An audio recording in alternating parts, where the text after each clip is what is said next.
हैं अमलेंदु उपाध्याय।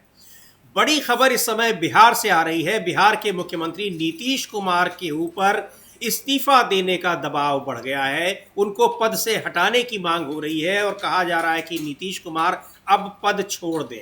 और ये मांग इसलिए नहीं की जा रही है कि उन्होंने कोई गठबंधन बदल दिया है या गठबंधन बदलने जा रहे हैं, बल्कि ये मांग इसलिए हो रही है कि नीतीश कुमार के स्वास्थ्य की चर्चा एक बार फिर बहुत तेजी से हो रही है।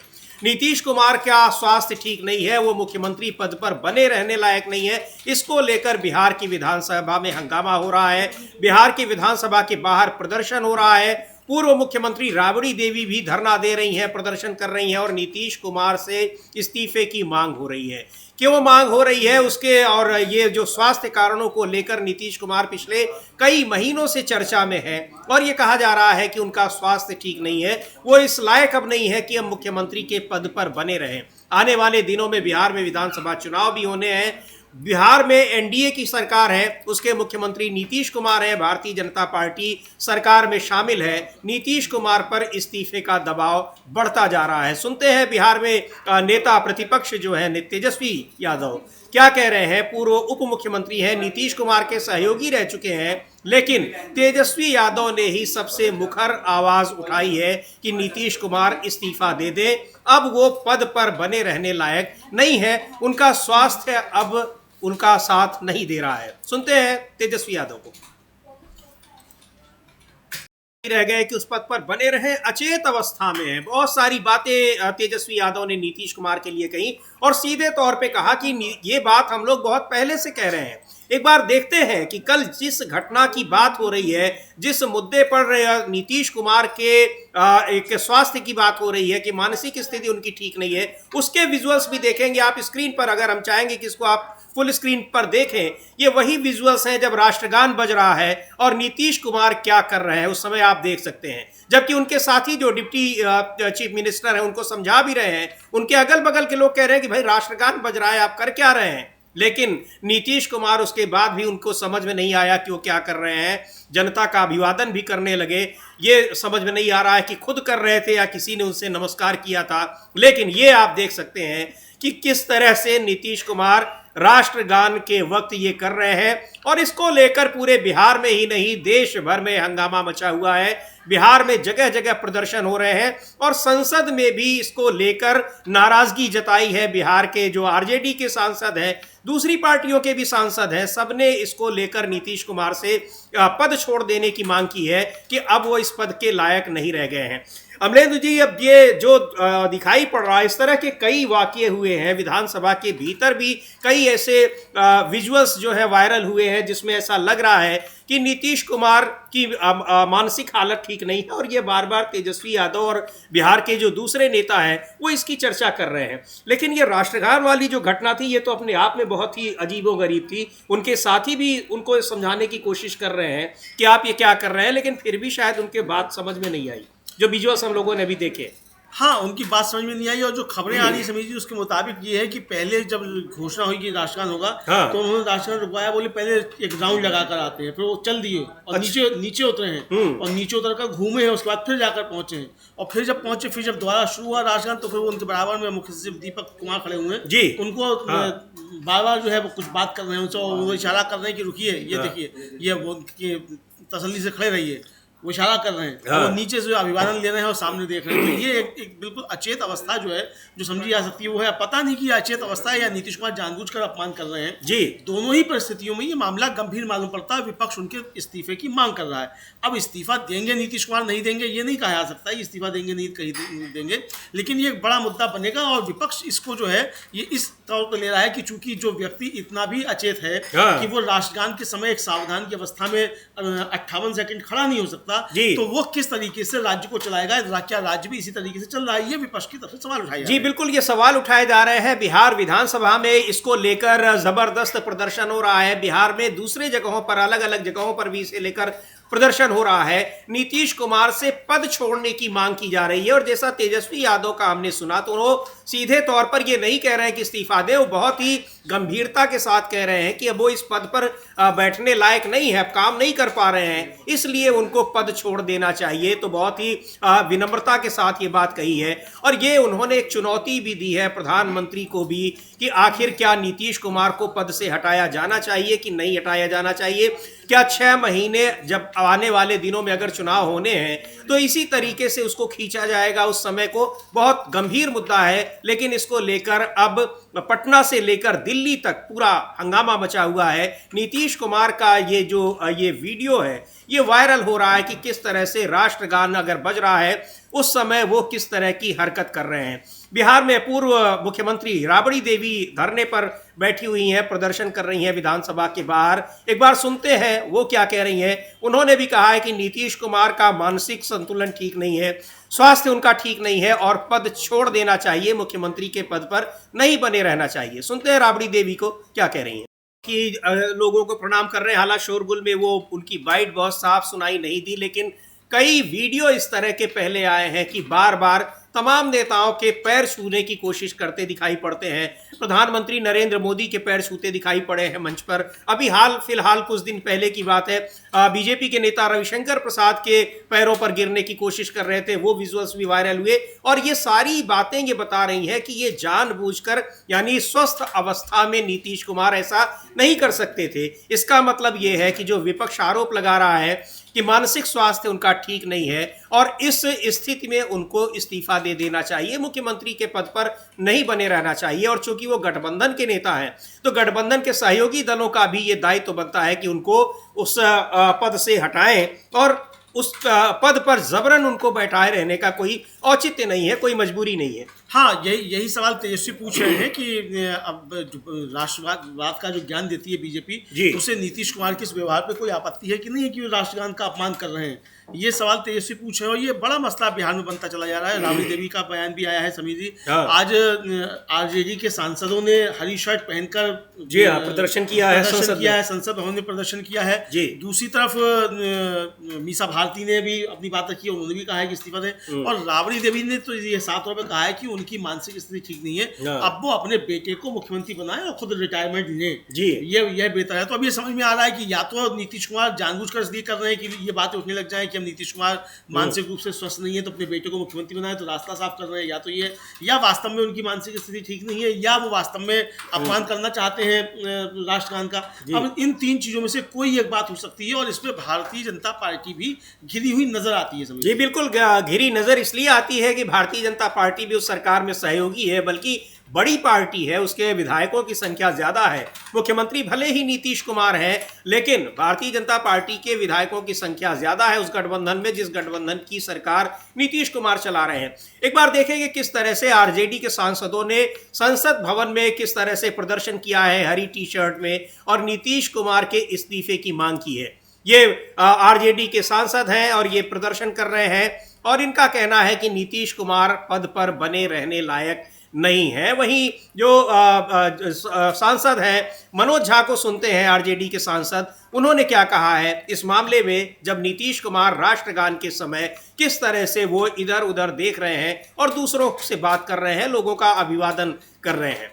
तो ये नीतीश कुमार के इस्तीफे की मांग अब तेज हो गई है और बिहार विधानसभा में जिसका सत्र अभी इस समय चल रहा है और शायद ये आखिरी सत्र है, उसमें नीतीश कुमार के इस्तीफे की मांग बढ़ गई है, दबाव बढ़ गया है। और नीतीश कुमार पर ही नहीं बल्कि दबाव बढ़ गया है भारतीय जनता पार्टी के ऊपर, क्योंकि भारतीय जनता पार्टी के सहयोग से ही नीतीश कुमार वहां सरकार चला रहे हैं। सुनते हैं मनोज झा को क्या कह रहे हैं नीतीश कुमार के इस जो उन्होंने आचरण किया है, राष्ट्रगान के समय उन्होंने जिस तरह का व्यवहार किया है।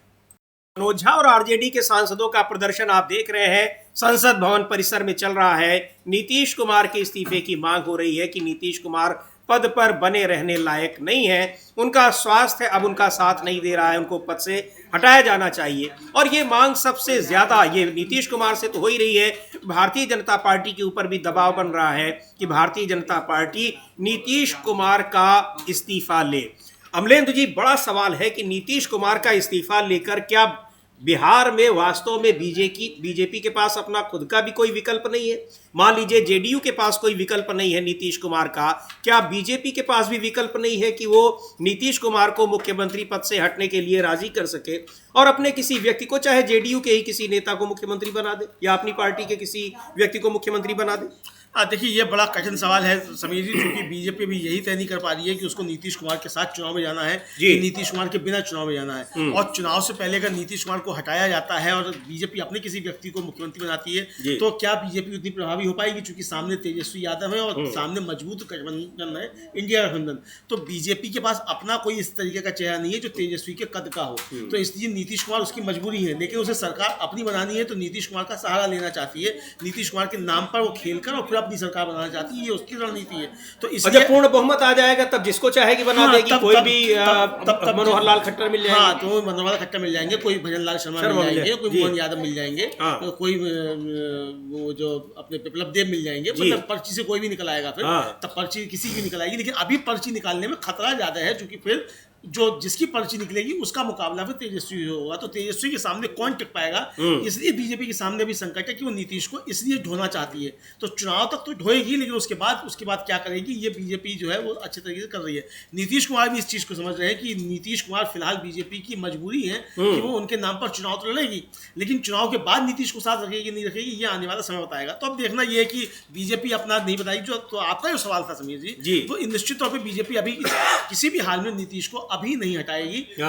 नीतीश कुमार खुद अलग होते हैं तो अलग मसला है, या अपने बेटे को बना देते हैं चुनाव से पहले तो एक अलग मसला। अगर इस तरीके की उनकी चीजें और सामने आती हैं, क्योंकि अभी लगभग 6 महीने का समय है विधानसभा चुनाव से पहले, और अगर इस 6 महीने के दौरान समीर जी इस तरीके की और घटनाएं घटित होती हैं तो नीतीश कुमार के स्वास्थ्य को लेकर फिर ज्यादा बातें फैलने लगेंगी। तब नीतीश कुमार का नाम भी काम नहीं आएगा बीजेपी को, तो हो सकता है बीजेपी ही फिर दबाव बनाए और कि आप अपने बेटे को बना दीजिए। और एक चीज और भी है अमलेंदु जी की बीजेपी को नीतीश कुमार की ये स्थितियां या जो जिस तरह से उनकी कार्यशैली है ये उसको सूट भी कर रही है कि नीतीश कुमार एक तो लॉ एंड ऑर्डर के मामले में और तमाम दूसरे मुद्दों पर सरकार वहां गिरी हुई है, और एक बात और है कि मुख्यमंत्री की ये स्थिति है तो बीजेपी चाह रही है कि नीतीश कुमार इस तरह से साबित कर दिए जाएं कि वो मुख्यमंत्री लायक नहीं है, और आने वाले चुनाव में अगर उनकी सरकार बनती भी है तो नीतीश कुमार को फिर मुख्यमंत्री के पद से बड़े आराम से उनको खारिज कर दिया जाए उनके दावे को। बहरहाल क्या है क्या नहीं है, लेकिन नीतीश कुमार के ऊपर अब आरोप लग रहे हैं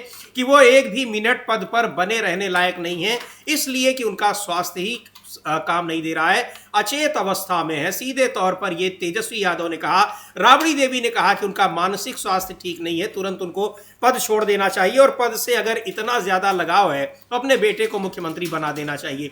ये सारी बातें हो रही हैं। पटना से लेकर दिल्ली तक प्रदर्शन हो रहा है, संसद भवन परिसर में भी इसको लेकर प्रदर्शन हो रहा है, पटना के वहां विधानसभा में भी प्रदर्शन हो रहा है।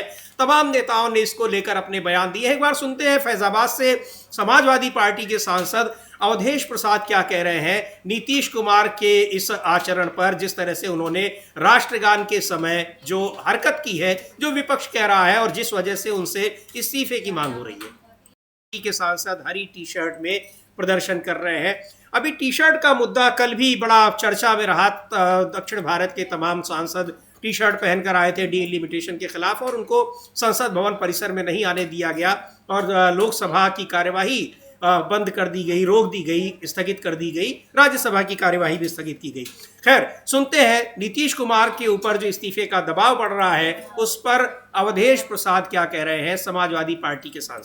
क्यों ऐसा उन्होंने किया, ये सवाल उठा रहे हैं अवधेश प्रसाद। ये विजुअल्स देख सकते हैं, और क्यों इस्तीफे की मांग हो रही है उसके पीछे जो तात्कालिक कारण है वो यही विजुअल्स हैं। यहाँ राष्ट्रगान बज रहा है और नीतीश कुमार इस तरह से बात कर रहे हैं, बात करते दिखाई पड़ रहे हैं, जबकि उनको रोकने की भी कोशिश हो रही है, लेकिन वो नहीं रुक रहे हैं। कई बार इस तरह के नीतीश कुमार ने काम किए, लोगों के नेताओं के पैर छूने की कोशिश की, यहाँ तक कि अपने एक अफसर के पैर छूने लगे वो बिहार में।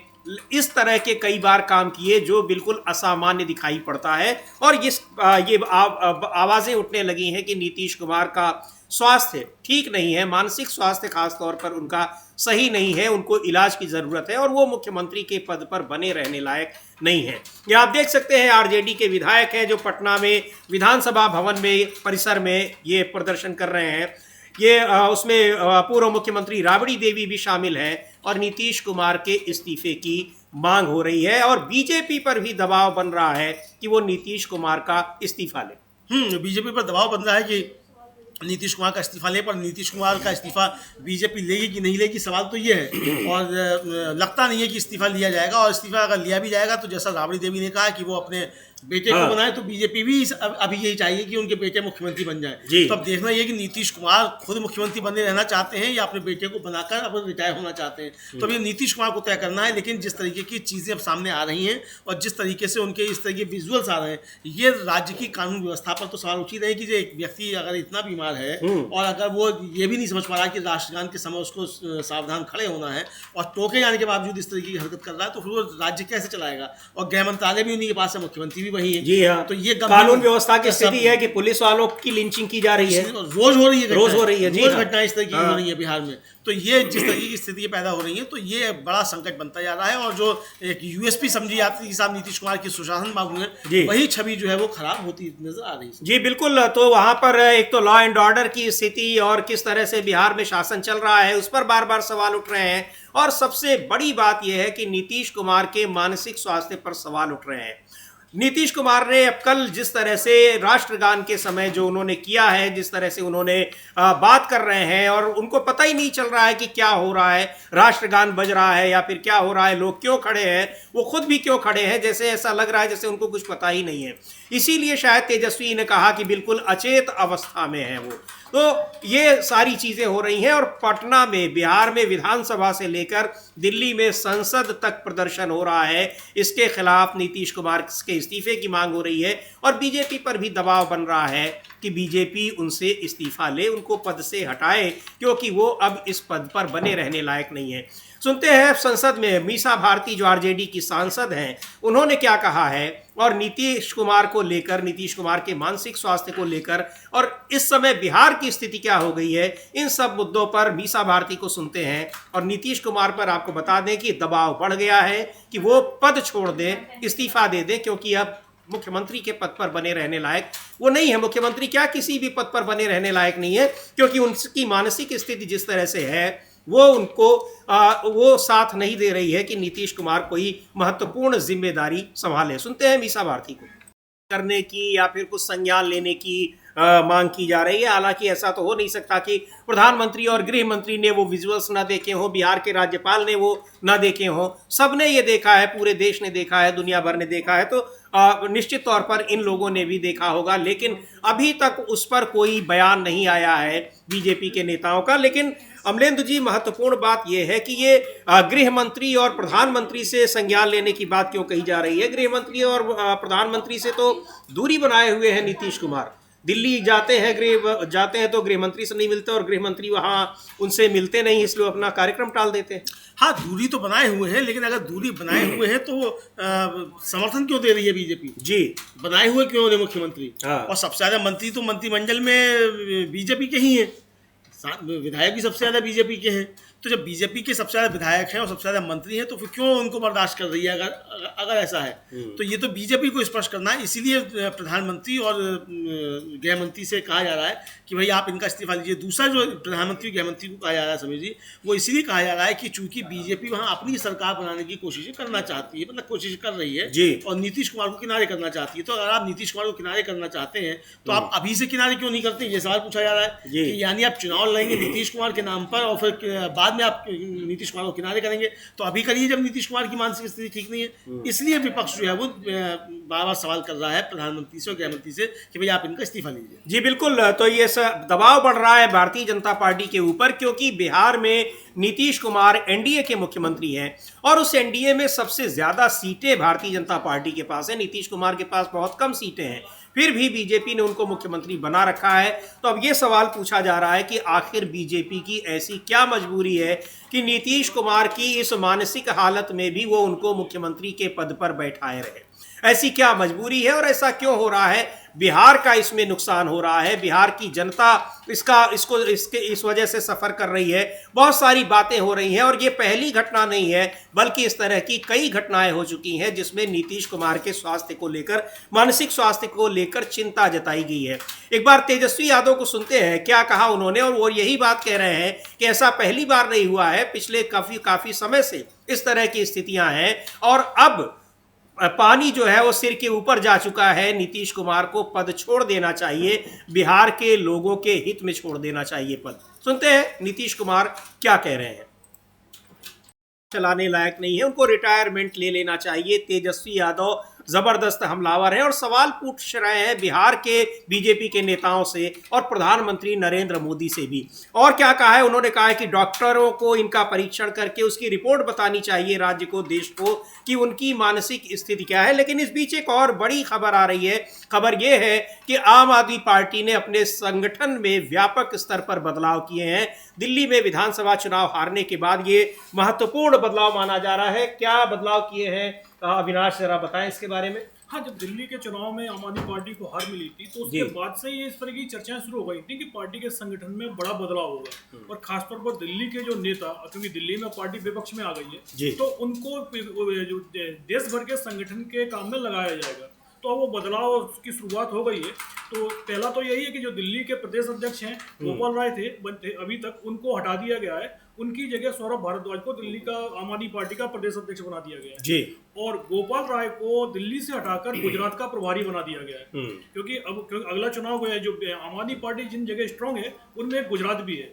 और इसके अलावा मनीष सिसोदिया जो डिप्टी सीएम थे दिल्ली के, उनको पंजाब का प्रभारी बना दिया गया है। और उन सत्येंद्र जैन को मतलब उनका डिप्टी बना के भेजा गया है। इसके अलावा पंकज गुप्ता को गोवा का अध्यक्ष बनाया गया है और छत्तीसगढ़ के प्रभारी बनाए गए हैं आम आदमी पार्टी के जो सांसद है संदीप पाठक, उनको छत्तीसगढ़ का प्रभारी बना के भेजा गया है। महराज मलिक जो जम्मू कश्मीर में आम आदमी पार्टी के इकलौते विधायक हैं, उनको जम्मू कश्मीर का प्रदेश अध्यक्ष बना दिया गया है। तो इसके बाद अभी ये कहा जा रहा है कुछ और बदलाव भी हो सकते हैं जल्दी, क्योंकि अभी अरविंद केजरीवाल तो दिल्ली ही नहीं आए हैं, इस समय वो पंजाब में ही है। और क्योंकि पंजाब में चुनाव भी 2 साल बाद होना है और अकेली इस समय जो आम आदमी पार्टी की सरकार एक ही स्टेट में बची हुई है। तो कोशिश ये हो रही है कि जो अगले विधानसभा चुनाव आए, क्योंकि जो आम आदमी पार्टी जो मुख्य रूप से जो मजबूत है वो पंजाब में और कुछ हद तक गुजरात और गोवा में है। तो इसीलिए पार्टी का फोकस इन तीनों ही राज्यों में, और सबसे ज्यादा बदलाव इन्हीं तीनों राज्यों में देखने के लिए मिल रहे हैं। तो अब आगे क्या अरविंद केजरीवाल की रणनीति और क्या होती है, ये जल्दी सामने आ जाएगा। जी, बहुत धन्यवाद अविनाश इस पूरी जानकारी के लिए। यानी आम आदमी पार्टी संगठन में व्यापक स्तर पर बदलाव में लगी हुई है और बड़े बदलाव किए हैं कि दिल्ली में प्रदेश अध्यक्ष सौरभ भारद्वाज को बना दिया गया है और मनीष सिसोदिया जो डिप्टी चीफ मिनिस्टर रहे, दिल्ली में बहुत चर्चित रहे, शराब घोटाले में काफी दिनों तक जेल में रहे, उनको अब पंजाब का प्रभारी बना दिया गया है। पंजाब एकमात्र स्टेट है जहां पर इस समय आम आदमी पार्टी की सरकार है। दिल्ली में चुनाव हार गए, आम आदमी पार्टी हार गई, सरकार यहां से चली गई और अब केवल पंजाब में उनकी सरकार बनी है। और पंजाब में भी वो किसान आंदोलन, जिस तरह से किसानों पर कार्रवाई की गई है, उसको लेकर इस समय विपक्ष के निशाने पर है। लेकिन बड़ी खबर यह है कि नीतीश कुमार के ऊपर इस समय जबरदस्त दबाव है, पद छोड़ने का, उनसे इस्तीफे की मांग हो रही है और यह कहा जा रहा है कि उनका मानसिक संतुलन ठीक नहीं है। डॉक्टरों से परीक्षण कराने की मांग की जा रही है और उसकी रिपोर्ट सार्वजनिक करने की मांग हो रही है। तेजस्वी यादव ने इस पर कहा है अब ये बड़ी बात। लेकिन अमलेंदु जी, जिस तरह से उन्होंने राज्य के बीजेपी नेताओं पर सवाल उठाए हैं, किसी की कोई प्रतिक्रिया फिलहाल नहीं दिख रही है और न ही केंद्रीय स्तर के बीजेपी के नेताओं की कोई प्रतिक्रिया उस पर आ रही है। हाँ, बीजेपी एकदम से खामोश है। हालांकि जो दूसरे सहयोगी हैं जीतन राम मांझी, वो नीतीश कुमार के बचाव में उतरे हैं और उन्होंने तेजस्वी यादव पर जबरदस्त हमले बोले हैं, उनके लालू प्रसाद यादव पे हमले बोले हैं। लेकिन बीजेपी की तरफ से एकदम खामोशी बरती गई है। जेडीयू की तरफ से जो उनके प्रवक्ता नीरज कुमार हैं, उन्होंने भी हमला बोला है तेजस्वी पे और लालू प्रसाद यादव पे। लेकिन नीतीश कुमार का ये बचाव जो है वो कर नहीं पा रही है। मतलब बीजेपी की तरफ से कोई भी अभी तक इसमें वक्तव्य देखने को नहीं मिला है कि किसी ने नीतीश कुमार का बचाव किया हो, कि उन्होंने ये मतलब सही किया जी राष्ट्रगान का अपमान करके। तो ये देखने में आ रहा है। तो इसका मतलब नीतीश कुमार इस मामले में थोड़ा अलग थलग पड़ते हुए नजर आ रहे हैं। बीजेपी उनके बचाव में उतरती हुई दिखाई नहीं पड़ रही है। जी, तो बीजेपी बचाव में उतरती दिखाई नहीं पड़ रही है और बचाव करना भी मुश्किल हो जाएगा, क्योंकि आप लगातार हमने वो विजुअल्स आपको दिखाए हैं कि राष्ट्रगान के समय नीतीश कुमार कर क्या रहे हैं, उसका बचाव किस तरह से कर पाएगी बीजेपी। और ये है कि वो सबके सामने है, कोई ऐसा भी नहीं कि उसको कहा जा सकता है कि ये इसमें छेड़छाड़ की गई है वीडियो में, या इसको जो है वो कुछ इसमें गलत तरीके से पेश किया गया है, तो उसका बचाव करना मुश्किल हो जाएगा। लेकिन जो लोग, चाहे वो जेडीयू के नेता हो या फिर एनडीए के सहयोगी, जो बचाव करने की कोशिश कर रहे हैं, उनकी हिम्मत की भी दाद देनी पड़ेगी कि नीतीश कुमार के इस जो उन्होंने किया है राष्ट्रगान के समय, जो जिस तरह की उनकी जो बॉडी लैंग्वेज थी, जो कर रहे थे और बातचीत कर रहे थे, उसका भी वो बचाव कर रहे हैं। लेकिन इस बीच तेजस्वी यादव ने मांग की है कि डॉक्टरों के पैनल से उनका परीक्षण कराया जाए, उनका टेस्ट कराया जाए और उसकी रिपोर्ट सार्वजनिक की जाए। सुनेंगे क्या कह रहे हैं तेजस्वी यादव नीतीश कुमार के मानसिक स्वास्थ्य को लेकर और उसकी डॉक्टरी परीक्षण को लेकर क्या कह रहे हैं। टेस्ट कराने की, उसकी जांच कराने की मांग कर रहे हैं कि नीतीश कुमार का स्वास्थ्य कैसा है, उसकी जांच कराई जाए और उसकी रिपोर्ट सार्वजनिक की जाए। आरजेडी की मांग है कि अब नीतीश कुमार पद पर बैठने लायक बिल्कुल नहीं है, उनको पद छोड़ देना चाहिए। लेकिन इसको लेकर सबसे ज्यादा दबाव बन रहा है भारतीय जनता पार्टी के ऊपर, क्योंकि भारतीय जनता पार्टी प्रमुख सहयोगी पार्टी है जिसकी मदद से नीतीश कुमार सरकार चला रहे हैं।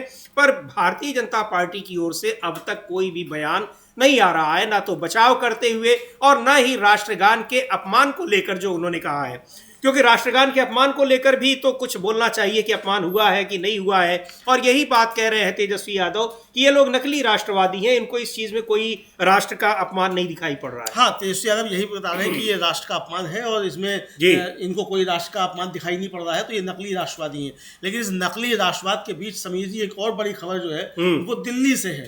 और बीजेपी सरकार जो है, मतलब बीजेपी ने आज अपने सांसदों को 3 लाइन का व्हिप जारी किया है और आशंका ये जताई जा रही है कि शायद बिना चर्चा के बजट पास कराना चाहती है बीजेपी, चूंकि चर्चा में बीजेपी को नुकसान होता हुआ दिखाई पड़ रहा है। बजट में उस पर चर्चा हो रही है, उसकी सारी पोल खुलती जा रही है। तो कांग्रेस ने भी अपने सांसदों को 3 लाइन का व्हिप जारी किया है। तो दोनों तरफ से व्हिप जारी किए गए हैं आज दिन भर उपस्थित रहने के लिए।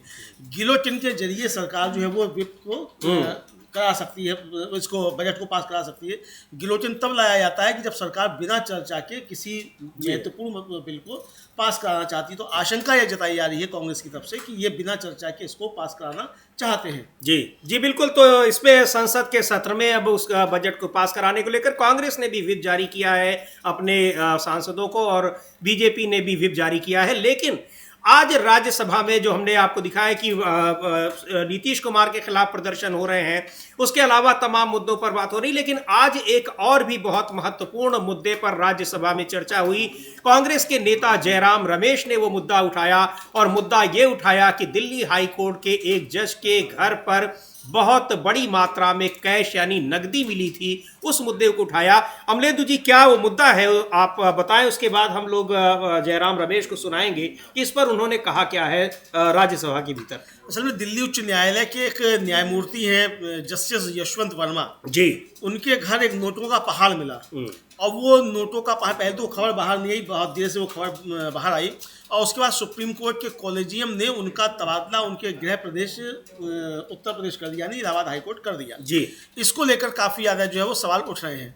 तो अब इसी को लेकर जयराम रमेश ने सदन में सवाल उठाया है और कपिल सिब्बल जो सुप्रीम कोर्ट के वरिष्ठ अधिवक्ता भी हैं, पूर्व केंद्रीय मंत्री और राज्यसभा के सदस्य हैं, उन्होंने भी इसको लेकर सवाल उठाए। जी बिल्कुल। और ये कैश तब मिला है जब उनके घर पर आग लगी गई थी और उसको बुझाने के लिए फायर ब्रिगेड गई थी, साथ में पुलिस वाले भी गए थे। तो उस दौरान उनको एक इतनी ज्यादा मात्रा में वहां पर कैश मिला है, नकदी मिली है। सुनते हैं क्या कहा है जयराम रमेश ने। और इसको लेकर बहुत सवाल उठ रहे हैं न्यायपालिका की विश्वसनीयता पर भी और वहां पर भ्रष्टाचार को लेकर भी। बहरहाल सुन लेते हैं कि जयराम रमेश ने राज्यसभा में इस मुद्दे पर क्या कहा है।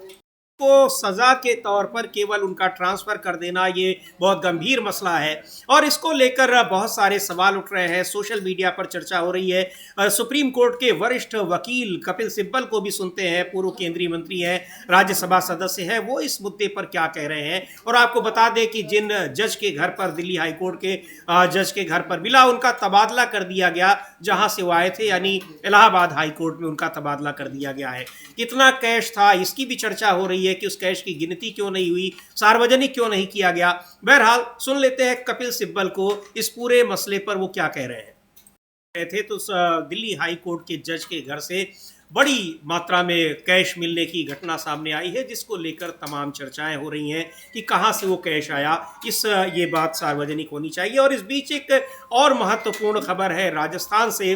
राजस्थान में नाम बदलने की प्रक्रिया में तमाम जगहों पर अलग अलग चीज़ों के जगहों के नाम बदले जा रहे हैं, पदों के नाम बदले जा रहे हैं। इसी नाम बदलने की प्रक्रिया में एक महत्वपूर्ण कदम उठाया गया है राजस्थान में। क्या है उसकी जानकारी अमलेदु जी देंगे और उसको लेकर किस तरह की प्रतिक्रियाएं आ रही हैं उस पर भी हम लोग चर्चा करेंगे।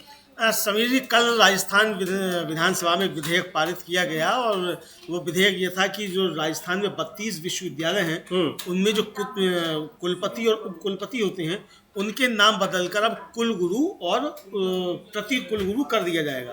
और बीजेपी ने आपत्ति ये जताई थी कि पति नाम जो है वो ठीक नहीं है, तो पति को लेकर उसकी दिक्कत थी। अच्छा। तो पति को लेकर अब नाम बदला गया तो उसका नाम बदल दिया गया कुलपति का प्रति कुलपति। अब इस पर जो है टीकाराम जूली जो वहाँ नेता विपक्ष हैं उन्होंने राजस्थान विधेयक में चर्चा के दौरान कहा कि कुलपतियों की अधिकता पर क्या आप कहेंगे। और उन्होंने कहा कि 32 जो विश्वविद्यालय हैं यहाँ राजस्थान में उनमें से केवल 4 में जो है वो राजस्थान के लोग कुलपति हैं और बाकी उत्तर प्रदेश से लोग बनाए गए हैं। तो उत्तर प्रदेश के लोग यहाँ कुलपति क्यों बनाए गए, ये सवाल भी उठा।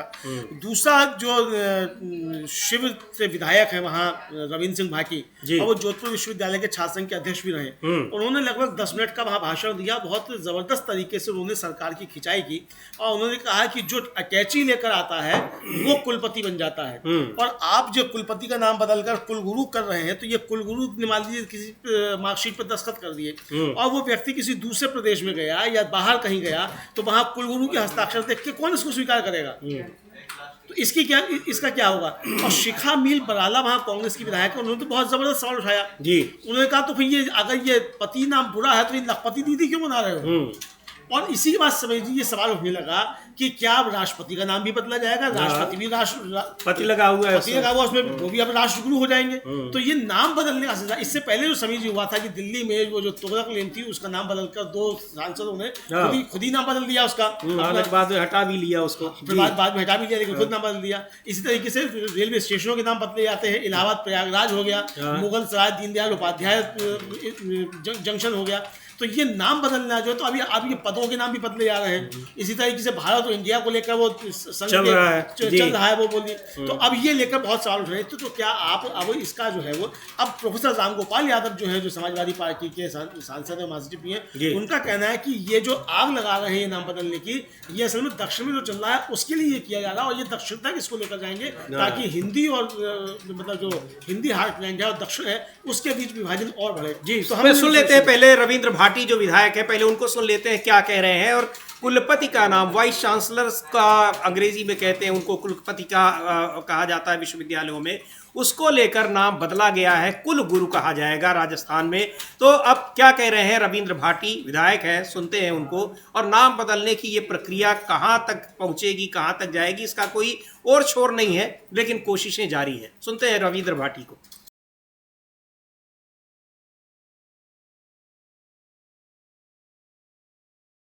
वहां पे कैरियर काउंसलिंग की बहुत ज्यादा जरूरत है।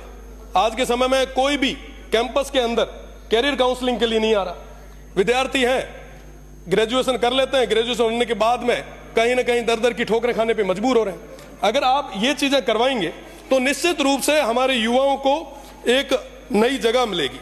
साथ ही साथ अभी चर्चा चल रही थी वाइस चांसलर और रजिस्ट्रार की। साहब, मुझे कहते हुए बड़ा दुख होता है। माननीय भरतपुर से आने वाले सदस्य ने तो खुल के नहीं कहा, पर मैं सामने एक पट्टी लगी हुई देख रहा हूं, उस पे लिखा हुआ है कि भैया जो बोल रहे हो सत्य बोलो। और मैं सत्य बोल रहा हूं कि जो बड़ी अटैची लाता है उसको वाइस चांसलर बनाते हैं। वाकई जो ये कोई भी राज आया, चाहे पक्ष हो चाहे विपक्ष हो, निश्चित रूप से जो जितनी बड़ी अटैची लाता है उसको बड़ी यूनिवर्सिटी का चार्ज दे दिया जाता है। आप विचार करें, क्या वाकई वो बड़ी अटैची वाले कुलगुरु जैसे पद पे बैठने लायक है क्या? आप साहब बात करें रजिस्ट्रार की, कुलपति की, साहब ये तमाम लोग जो हैं इनको तो विश्वविद्यालय में अपना टेन्योर निकालना है। कुलपति का टेन्योर 3 साल का होता है। वो बड़ी अटैची दे के आते हैं, उनको तो ये लगता है कि साहब 3 साल में कैसे वापस इकट्ठा करें और जाएं।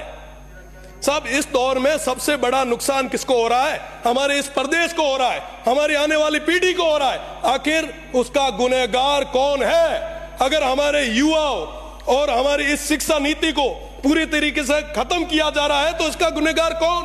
गुनहगार हम लोग यहां पे बैठे हुए 200 के 200। क्योंकि साहब ये चीज हो रही है, हम देख रहे हैं, पर भी हम चुप बैठे हैं, हम मौन बैठे। आखिर कब तक चलेगा ऐसे? साहब इन यूनिवर्सिटीज को बचाएगा कौन? हमारी इस शिक्षा की जो नीति है, ये जो संस्थाएं हैं, इनको बचाएगा कौन? बचाने के लिए लोगों ने हमें भेजा यहाँ पे, और माननीय मंत्री जी बिना तो हाथा जोड़ी करे थोरो है कि साहब आप इस ओर देखें, वरना वाकई ये सिस्टम लैप्स हो जाएगा। साहब रजिस्ट्रार और वाइस चांसलर को कोई लेना देना नहीं है, वो ठोक ठोका के अपने घरों घर चले जाते हैं। वो बेचारे जो नीचे बैठे स्टाफ है वो दुख के आंसू रोते हैं। वो कहते हैं कि साहब हम हमारी व्यथा कहां है, किसके आम? साहब कोई बात सुनने के लिए तैयार नहीं है। इनकी बड़ी बड़ी पहुंच है। मेरा तो निवेदन है कि आप एक एक दिन आप सर्किट हाउस में मत रुकिए, आप यूनिवर्सिटीज में रुकिए। उन युवाओं के बीच में नवाचार आएगा साहब, नए क्वालिटीज के लड़के आगे आएंगे, आपके लिए रिसर्च करने वाले लड़के आपको मिलेंगे। आप तो उनको आगे लाएं। निश्चित रूप से आप जो आज कुल गुरु का जो कर रहे हैं, मैं आपको धन्यवाद देता हूं, पर कुल गुरु के साथ साथ यूनिवर्सिटी को अपलिफ्ट कैसे करें उसके लिए भी बात करें। हमारी कॉलेजेस के अंदर आज के समय में ज्यादातर प्रोफेसर्स के पद जो है वो खाली पड़े, आप उनको भरें। साहब घना बेरोजगार आ रही, बहुत बड़ी गातों नहीं मीना, बड़ा हुआ ना, अपलिफ्ट करो। बहुत बहुत धन्यवाद। जय हिंद, जय भारत। सुधार की जरूरत है, लेकिन यहाँ पर नाम बदले जा रहे हैं, कुलपति का नाम कुलगुरु कर दिया जा रहा है। इससे क्या सुधार होगा? लेकिन बड़ा आरोप भी लगाया अमलेंदु जी रविंद्र भाटी ने कि यहाँ पर किस तरह से कुलपतियों की नियुक्ति हो रही है।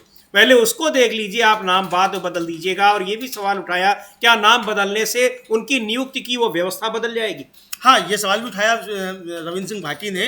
और इसके साथ साथ जो टीकाराम जूली जो नेता प्रतिपक्ष है वहाँ, उन्होंने सवाल उठाया कि 4000 से अधिक पद जो है वो खाली पड़े हुए हैं विश्वविद्यालयों में, प्रोफेसर्स के, रीडर्स के और असिस्टेंट प्रोफेसर्स के, उनको नहीं भरे जा रहे हैं। और जब तक आप ये नाम ये पद नहीं भरे जाएंगे और ये शिक्षा व्यवस्था ठीक नहीं होगी, तब तक नाम बदलने से वैदिक संस्कृति और सनातन धर्म के संस्कार नहीं ला पाएंगे आप जी। तो अगर आपको लाने हैं वैदिक संस्कृति और वैदिक संस्कार लाने हैं, तो इसके लिए आपको सबसे पहले जो खाली पद पड़े हैं उनको भरना होगा। ये नाम बदलने से चीजें नहीं बदला करती हैं, ये उनका कहना था समीर जी। और जो विधायक है कांग्रेस की शिखा मील बराला, उन्होंने कहा कि लखपति दीदी जो है फिर आप क्यों बना रहे हैं अगर आपको पति से दिक्कत आ रही है। और ये उन्होंने टीकाराम जूली ने उनका ये संस्कृत से शब्द इसको जोड़ा गया है और इसके अलग अर्थ है। कुलगुरु का अर्थ अलग है, आप कुलगुरु का अर्थ ही नहीं समझते हैं। और आपको जो पति से दिक्कत हो गई तो आप जो मतलब ये पतियों से दिक्कत क्यों है इन लोगों को? अब यही सवाल है कि पतियों से दिक्कत क्यों है। तो अब जो भी दिक्कत हो, हम नहीं जानते क्या दिक्कत है। सुनते हैं कांग्रेस विधायक शिखा मील बराला क्या कह रही हैं कि अगर आप पति से दिक्कत है तो कुलपति नाम बदल रहे हैं तो फिर बहुत कुछ नाम बदलने पड़ेंगे। बहुत सारे पद नाम है और इनका कोई अंत नहीं है, कोई ओर छोर नहीं है। सुनते हैं कांग्रेस विधायक शिखा मील बराला को। जो लोग अफोर्ड कर सकते हैं वो क्वालिटी हायर एजुकेशन के लिए राजस्थान से बाहर या फिर भारत से बाहर चले जाते हैं। छात्र संघ चुनाव जो नेता बनाने की फैक्ट्री थी, राइजिंग राजस्थान में तो बहुत सारी फैक्ट्रियां स्थापित करने की बात करते हैं, पर नेताओं को बनाने की जो फैक्ट्री है वो हमने बंद कर रखी है। आज राजस्थान के विभिन्न एकेडमिक यूनिवर्सिटीज में 35 लाख से ज्यादा विद्यार्थी शिक्षा ग्रहण कर रहे हैं। इन बच्चों का भविष्य सुनहरा बनाना है, पर बिना गुरु कैसे? और सारा जो बिल है वो शिक्षा प्रणाली पर ना सेंटर्ड होकर एक वर्ड पे सेंटर्ड है, कुल गुरु पर। कुलपति को कुल गुरु कर दें, पर कम से कम ये कारण ना दें कि जो कुलपति जो वर्ड है वो सम्मान के अगेंस्ट है। फिर आप लखपति दीदियां क्यों बना रहे हैं? तो इतनी संकीर्ण सोच के साथ हम शिक्षा को आगे नहीं बढ़ा सकते। शिक्षा हमारा मूलभूत अधिकार है। बेसिक ढर्रे में, ढांचे में, शिक्षा प्रणाली में बदलाव के हमें जरूरत है।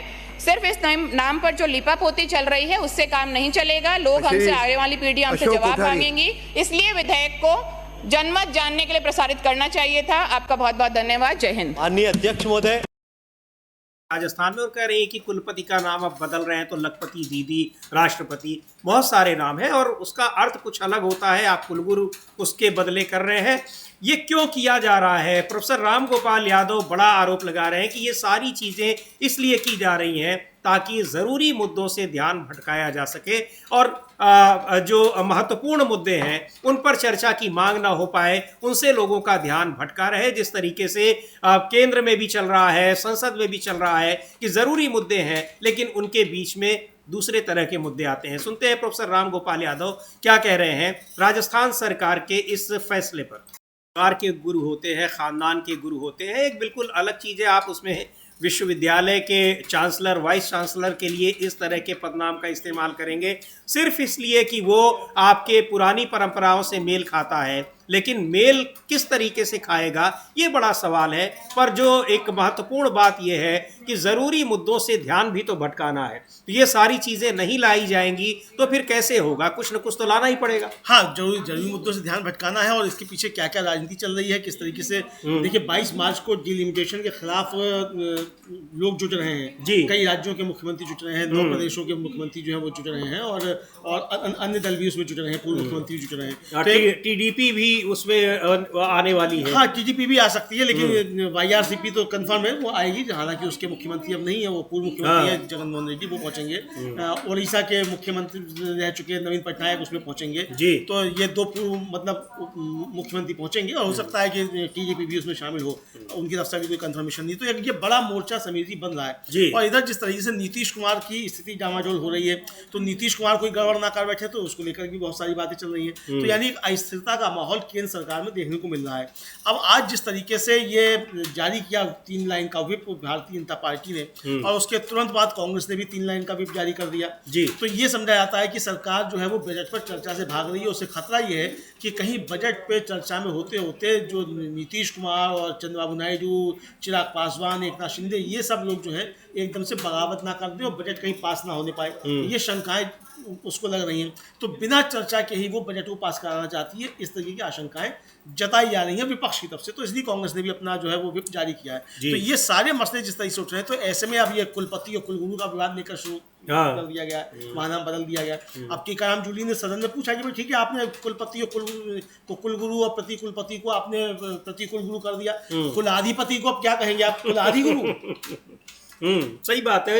यही तो है कि जब आप नाम बदलेंगे तो ये तो अंतहीन सिलसिला है। अंतहीन सिलसिला तो ये चलता रहेगा। भाई ठीक है, आपने किसी का नाम बदल दिया, बहुत अच्छी बात है, किसी का नाम बदल दीजिए, मोदी जी का नाम बदल दीजिए, किसी का नाम बदल दीजिए, राष्ट्र का नाम बदल दीजिए, जगहों के नाम बदल दीजिए, तो सब कुछ नाम बदलने से ही सब कुछ हो जाएगा। कुंभ का नाम बदल दीजिए, कुंभ का नाम बदल दीजिए, महाकुंभ कर दीजिए। तो अब ये सब नाम बदलने से ही जो चीजें ठीक हो जाएंगी। तो ये सवाल जो उठ रहे हैं, तो ये मतलब एक तरीके से कहा जाए कि जो दूसरे मुद्दों में उलझाने की चीज़ है। अब देखिए, अब संजय राउत का बयान है। संजय राउत कह रहे हैं कि चूंकि औरंगजेब नहीं चला, उसमें उल्टी सरकार घिर गई, तो अब वो दिशा सालियान का मुद्दा ले आए। तो ये आप कह रहे हैं, तो ये सारे मुद्दों से ध्यान बटाने की जो रणनीति भारतीय जनता पार्टी काम करती है। लेकिन एक बात तो माननी पड़ेगी समीर जी कि बीजेपी नए नए तरीके निकाल कर ले आती है मुद्दे से ध्यान भटकाने के लिए। इसमें उसको महारत हासिल है, दूसरे लोग उसका मुकाबला इस मामले में नहीं कर सकते। जी बिल्कुल। तो मुद्दों से ध्यान भटकाने की कोशिशें हैं जिनके तहत ये सारी कवायदें हो रही हैं, लेकिन कितना भटकता है ध्यान लोगों का मुद्दों से, ज़रूरी मुद्दे जो हैं वो देखने वाली बात होगी। लेकिन इस समय तो बड़ी खबर यही है, महत्वपूर्ण खबर है कि नीतीश कुमार बुरी तरह से घिर गए हैं, उनके ऊपर इस्तीफे का दबाव बढ़ रहा है और चुनौती दी जा रही है प्रधानमंत्री, गृह मंत्री को भी कि आखिर क्या मजबूरी है कि नीतीश कुमार को मुख्यमंत्री के पद पर बनाए हुए हैं। ऐसा इसलिए क्योंकि नीतीश कुमार एनडीए गठबंधन की सरकार के मुखिया हैं और उसमें सबसे ज्यादा विधायक जो हैं वो नीतीश कुमार की पार्टी के नहीं बल्कि भारतीय जनता पार्टी के हैं। तो जाहिर सी बात है ये दबाव भी नीतीश कुमार के ऊपर, भारतीय जनता पार्टी के ऊपर ही ज्यादा होगा। और उसके पीछे जो तात्कालिक कारण है कि नीतीश कुमार राष्ट्रगान के समय एक दूसरे से बात कर रहे हैं, उनको रोकने की भी कोशिश हो रही है, लेकिन अजीबोगरीब हरकत करते दिखाई पड़ रहे हैं। उन विजुअल्स को हम लोगों ने देखा है और वो विजुअल्स अब नीतीश कुमार के लिए बहुत भारी पड़ने वाले हैं। क्या होता है, नतीजा इसका क्या होता है। आने वाले दिनों में बिहार में विधानसभा चुनाव भी हैं। महत्वपूर्ण है कि नीतीश कुमार बने रहते हैं पद पर, नहीं बने रहते हैं, ये दबाव कितना कारगर होता है। लेकिन इसमें भारतीय जनता पार्टी का पक्ष जानना भी बड़ा ज़रूरी होगा कि आखिर वो नीतीश कुमार के इस पूरी कार्यशैली को किस तरीके से देख रही है।